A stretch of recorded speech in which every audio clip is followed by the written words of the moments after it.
Hola, mi nombre es Juan Alberto Cuero Quiñones. Hago parte de la Fundación Tuma, soy luthier, también soy músico marimbero. Soy parte de la Fundación Tuma desde que tengo un uso de razón, ya que prácticamente pertenecemos a la misma familia. Toda vez que el orquestador de todo este entramado, el maestro Francisco, es esposo de mi tía, hermana de mi mamá. Entonces siempre estuve vinculado a estos procesos. Inicié con el tema del baile. En su momento era la escuela folclórica del Pacífico Sur Tuma. Inicié con el baile mientras estudiaba, hacía mi bachillerato. Posteriormente se presentó la necesidad de hacer marimba, ya que el marimbero mayor, el señor Críspulo Ramos, murió, y el tema de la marimba y de la reparación y construcción de instrumentos tradicionales de acá en nuestra región entró en decadencia. ¿Qué año era ese? Estamos hablando del año 1992, 93. Empezó como que a hacer falta el tema de constructores de marimba y de reparadores de bombos de cununo. Al maestro Francisco se le ocurre la brillante idea bueno, pues Juan, nos tocó hacer marimba, nos tocó. Y como yo siempre, a veces me sentaba al lado del finado Críspulo a verle trabajar el tema de la marimba, pasarle canuto, chonta. Entonces, pues, y me aprendí, digamos, un par de bordones que son la base, digamos, para la construcción de la marimba, por lo menos saberse el comepintón. Iniciamos el tema de hacer la marimba, empezamos a hacer marimbitas de 12 tablas, de 8 tablas, y salieron muy bien. Ya pues posteriormente el tema de la construcción de marimba se fue fortaleciendo hasta construir el taller que conocemos hoy como tal.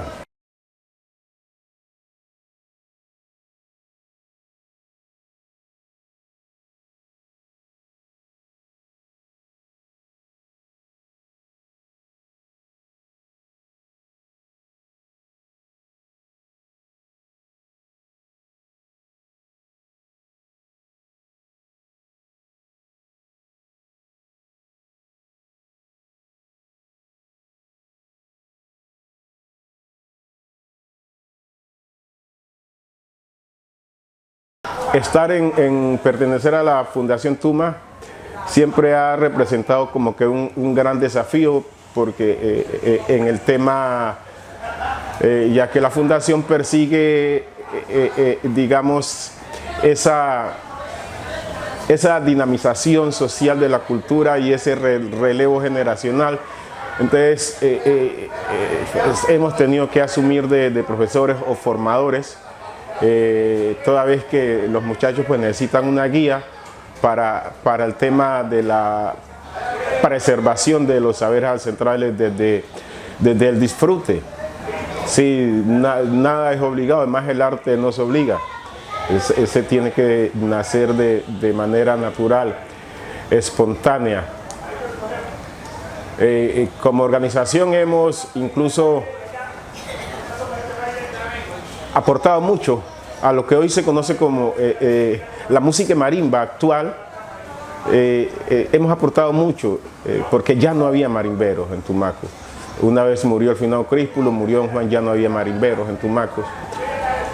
Entonces iniciamos ese proceso de investigación y de construcción de marimba. De manera que digamos, la incidencia de la Fundación Tuma en todos estos procesos ha sido súper valiosa, de una gran valía social, porque gracias a todo ese trabajo, a persistencia, a todas las personas que se han comprometido con este tema, hoy gozamos de excelentes marimberos, de excelentes músicos ya incluso a nivel internacional. Muchachos que llegan aquí, aprenden y usted los puede ver tocando entonces con el grupo Nietzsche o con Jimmy Sa, entre otros músicos, que de hecho ha sucedido.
¿A qué se debía?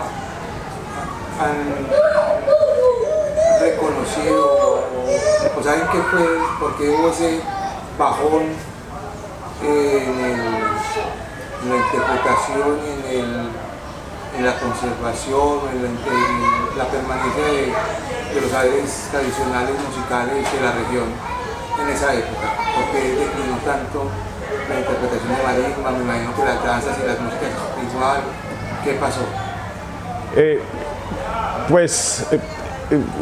Obedece a el tema de que empezó a decaer el tema de la interpretación de marimba y de los grupos. Obedece, uno, a que la generación anterior a mí aún conservaba el mito de que al muchacho no se le enseña, y también había cierto egoísmo. Entonces, una vez mueren los sabedores mayores, ellos se van con ese conocimiento, ¿cierto? Y pues nos dimos cuenta que era necesario retomar el tema de la música. Y otro factor es que dejaron de cultivar la música, nuestra música, se concentraron más en el tema de la danza, del baile. Había muchísimos grupos, pero a nadie se le ocurrió armar un grupo de música como tal, porque creímos que el grupo de música insignia de Tumaco, Perlas del Pacífico, iba a ser eterno. Ya murieron todos, ¿cierto? Entonces aparece un muchacho que es muy visionario, Wisman Tenorio, que es más conocido como La Pola. Dice, bueno, hay que armar un grupo. En ese momento inició el grupo como San Andrés, pero el joven no tenía ni bombo, ni cununo, ni espacio. Entonces aquí se le brinda el espacio, se le brinda el primer marimbero, que fui yo, y empieza todo ese movimiento musical, y empezaron a crecer más grupos, hasta conocer grupos como Bejuco, Changó, que es el mismo San Andrés, entre otros grupos buenísimos.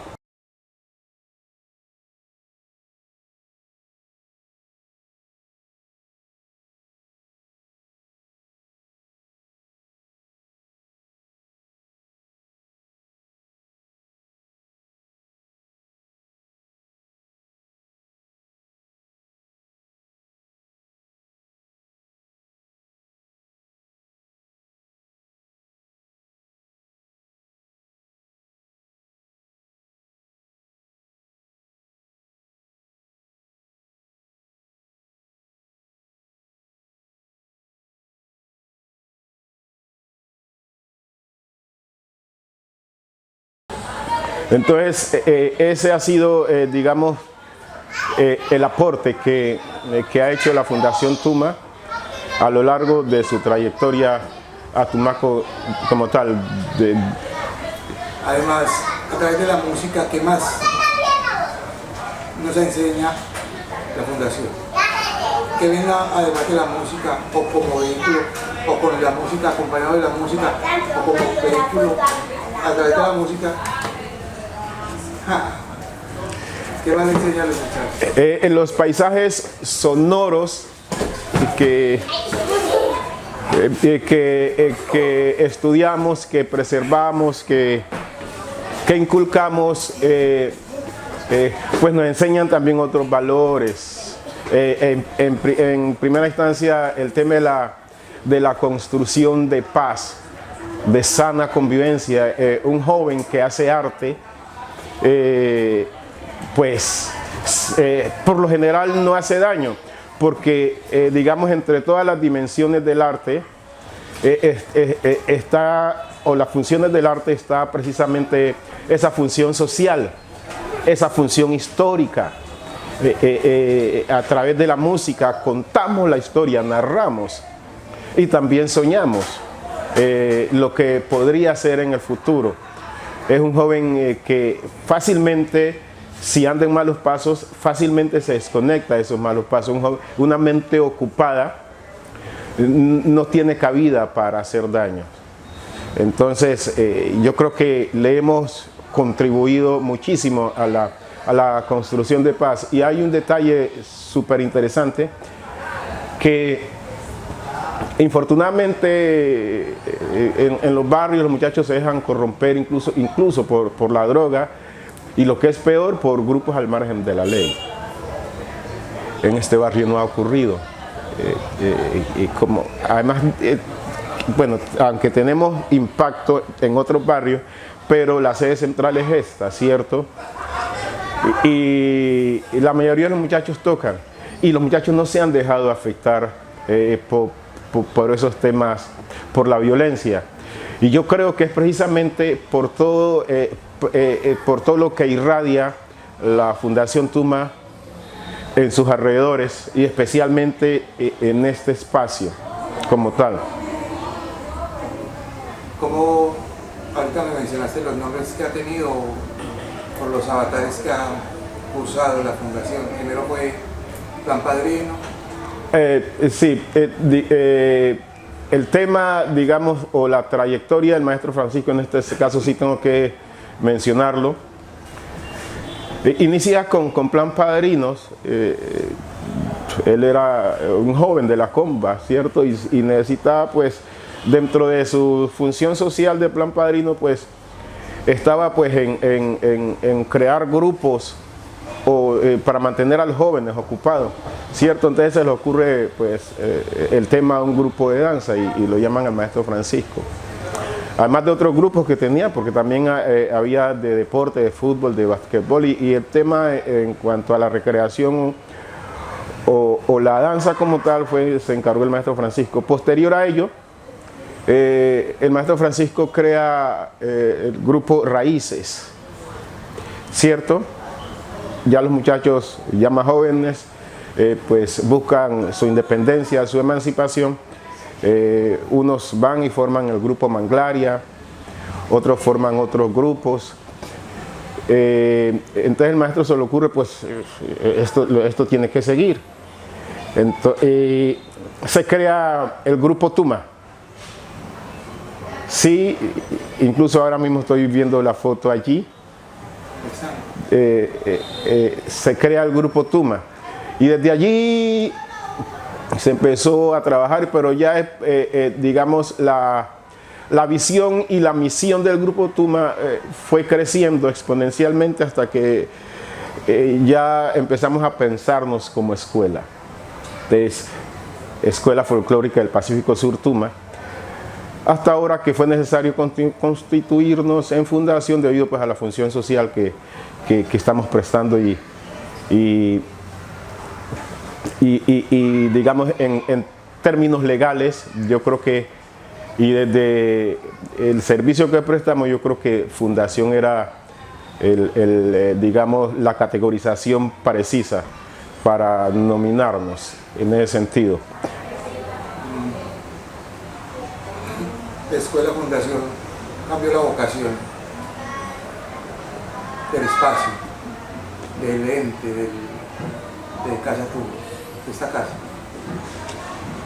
Pues hubo una diferencia. Cuando era en escuela tenían, parece que el nombre de escuela como que lo evoca uno a un imaginario de una escuela, a un espacio donde se ejerce la enseñanza de alguna manera. La fundación tiene algo como un carácter más social, más de impacto directo. No digo que la escuela no impacte, pero la fundación, no sé, cambió de alguna manera la vocación de la escuela cuando se convirtió en fundación. No, la vocación es la misma. La vocación, seguimos siendo escuela. Y el tema de fundación es, yo creo que es algo técnico, legal, no sé, pero la vocación, la tarea es la misma, seguimos siendo escuela, incluso más fortalecidos todavía, porque ahora, además de enseñar la música, enseñamos también el tema de la lutería, de muchachos haciendo guasás, haciendo bomba, haciendo cununo, marimba, entre otros quehaceres que tienen que ver, digamos, con nuestra dinámica cultural, desde el punto de vista folclórico como tal. Desde tu punto de vista personal, ¿qué se siente enseñar lo que aprendiste y entender que el ser generoso con el conocimiento adquirido redunda en el entorno, en la cultura, en las raíces, en que esto continúe?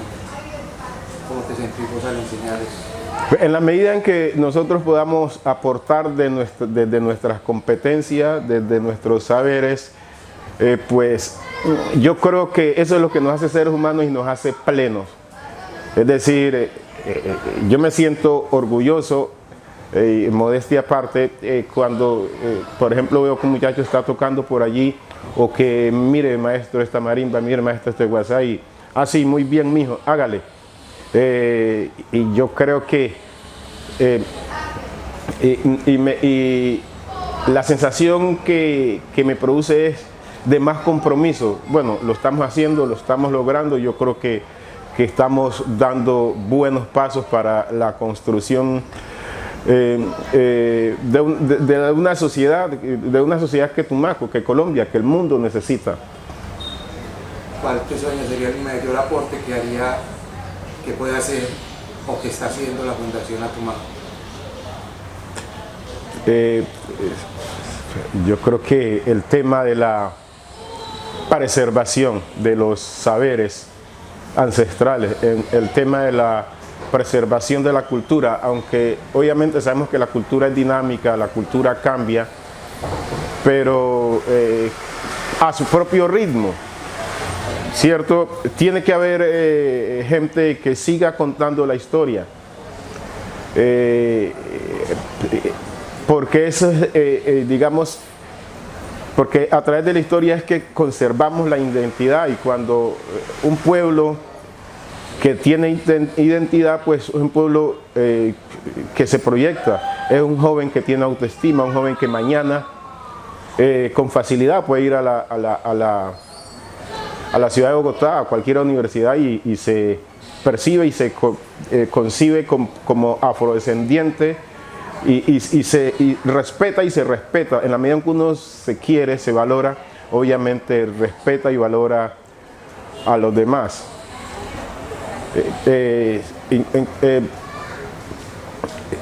Hemos tenido incluso la posibilidad, ya los muchachos ya no se quedan únicamente con el conocimiento de la construcción de la marimba o el baile o la música. También perseguimos la formación técnica profesional, la formación académica, de manera que muchos de nosotros hemos tenido la oportunidad de ir a la universidad, tenemos nuestra profesión, pero seguimos aportando y haciendo lo que más nos gusta. Algo para el futuro. ¿Qué crees que debería la fundación además ser? ¿O crees que algo le falta? ¿Crees que necesita algo del entorno, del estado, del municipio? Yo sueño que la fundación no se quede solo en Tumaco. Podríamos divinamente estar ubicados en el sur de Bogotá, en un barrio, pues digamos en Bosa, supongamos, y para seguir fortaleciendo nuestra identidad, pero desde Bogotá, porque a veces nos toca irnos por diversas razones, y nos asentamos en otras ciudades, y ya mi hijo, mi hija empieza, digamos, esa identidad del tumaqueño empieza como que a diluirse, porque empieza a ser permeado por otra cultura, que es Bogotá, otra dinámica social. Pero qué bonito fuera que, aún estando en Bogotá, aún siendo un negrito rolo, pueda interpretar muy bien la marimba, puede hablar con orgullo de Tumaco, ¿sí? Pueda conocer, puede hablar de su gastronomía, puede hablar de todo, de todos los factores que nos hacen tumaqueños, que nos hacen integrantes de la costa del Pacífico Sur nariñense.